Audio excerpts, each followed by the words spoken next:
நண்பர்களுக்கு வணக்கம். Welcome to Bala மாடித்தோட்டம். இந்த வீடியோவில் வந்து சிவப்பு தண்டுக்கீரை அறுவடை தான் பார்க்க போகிறோம். இந்த சிவப்பு தண்டுக்கீரை வந்து ஒரு 45 நாளுக்கு முன்னாடி வந்து விதைச்சோம். விதை போட்ட வீடியோ ஆல்ரெடி நான் வந்து அப்லோட் பண்ணியிருக்கேன். பார்க்காதவங்க கொஞ்சம் பாருங்கள். இது வந்து விதை போட்டு வந்து ஒரு 45 நாள் ஆச்சு. பார்த்திங்கன்னா வந்து நல்லா வந்து வளர்ந்துருச்சு. இதில் வந்து பார்த்திங்கன்னா வந்து ஒரு 10 கீரை வந்து நல்லா ஹைட்டாக வந்து வளர்ந்துருக்கு. இப்போ இந்த 10 கீரையை மட்டும் நம்ம வந்து அறுவடை பண்ணிக்க போகிறோம். ஏன்னா இந்த மேலே இருக்க நல்லா வளர்ந்த 10 கீரையை நீங்கள் வந்து அறுவடை பண்ணதுக்கப்புறம் கீழே வெயில் கிடைக்காத மீதி சின்னதெல்லாம் வந்து அதுக்கப்புறம் நல்லா வந்து வளர்ந்து வரும். அப்போ வந்து நீங்கள் திருப்பி அதை வந்து ஒரு அறுவடை பண்ணிக்கலாம். தண்டைக்கீரை பொறுத்தளவுக்கு வந்து ஒன் டைம் தான் வந்து உங்களால் வந்து ஈல்டு எடுக்க முடியும். அதுக்கப்புறம் தண்டை வெட்டி விட்டு அதை வந்து துளுத்து வரும். பட் வந்து அந்தளவுக்கு வந்து டேஸ்ட்டாக இருக்காது. அதுக்கு நீங்கள் வந்து திருப்பியே வந்து போட்டுக்கலாம். இன்னொன்று வந்து பச்சை தண்டுக்கீரை வந்து பார்த்திங்கன்னா நான் போட்டிருந்தேன். பட் இந்த பச்சை தண்டுக்கீரை வந்து நிறையா வந்துருந்துச்சு. ஆனால் பெருசாக க்ரோத் இல்லை. பட் இந்த செடி பார்த்திங்கன்னா நான் போட்டு நிறையா செடி வந்து சரிஞ்சிருச்சு.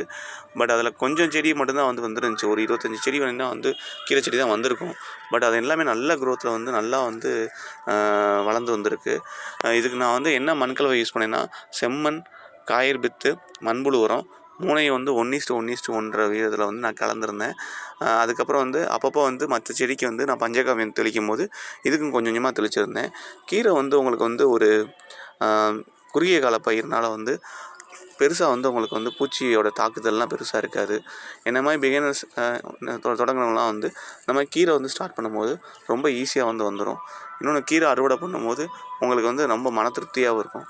இப்போ பாருங்கள், நம்ம கீரை வந்து அறுவடை பண்ணிடலாம். இப்போ பார்த்திங்கன்னா வந்து நம்ம இந்தளவுக்கு வந்து கீரை வந்து இதில் வந்து அறுவடை பண்ணியிருக்கோம். சிவப்பு தண்டுக்கீரை ஒரு சின்ன கட்ட அளவுக்கு இருக்கும். பார்த்திங்கன்னா வந்து இன்னும் வந்து இங்கே இருக்குது. இதை நீங்கள் வந்து சிவப்பு தண்டுக்கீரையை வந்து நீங்கள் கட் பண்ணும்போது முடிஞ்சளவு வந்து இதை வேரோட பிடுங்கிடாதீங்க. ஸோ வேரோட பிடுங்கினீங்கன்னா அடுத்த செடியோட வேர் வந்து பாதிக்கப்படும். பெருசாக வந்து வர்றது கஷ்டமாக இருக்கும். ஸோ அதனால் நீங்கள் வந்து முடிஞ்சளவு வந்து இந்த மாதிரி வந்து கொஞ்சம் இடத்த விட்டுட்டு வந்து வெட்டிடுங்க. ஆட்டோமேட்டிக்காக வந்து உங்களுக்கு வந்து மற்ற செடி வந்து நல்லா க்ரோத் ஆகும். அதுக்கப்புறம் இன்னொரு அறுவடை பண்ணிக்கலாம். இது பார்த்திங்கன்னா வந்து இந்த ஒரு கட்டு வந்து இன்றைக்கி சமையலுக்கு வந்து போதும். ஸோ அதுக்கப்புறம் வந்து நீங்கள் இந்த மாதிரி ஒரு 3 தடவை வந்து இதில் வந்து நல்லா அறுவடை எடுத்துக்கலாம். Thank you friends. என்னோடய வீடியோ பிடிச்சிருந்தா வீடியோ லைக் பண்ணுங்கள். என்னோடய சேனல் சப்ஸ்கிரைப் பண்ணுங்கள். Thank you friends.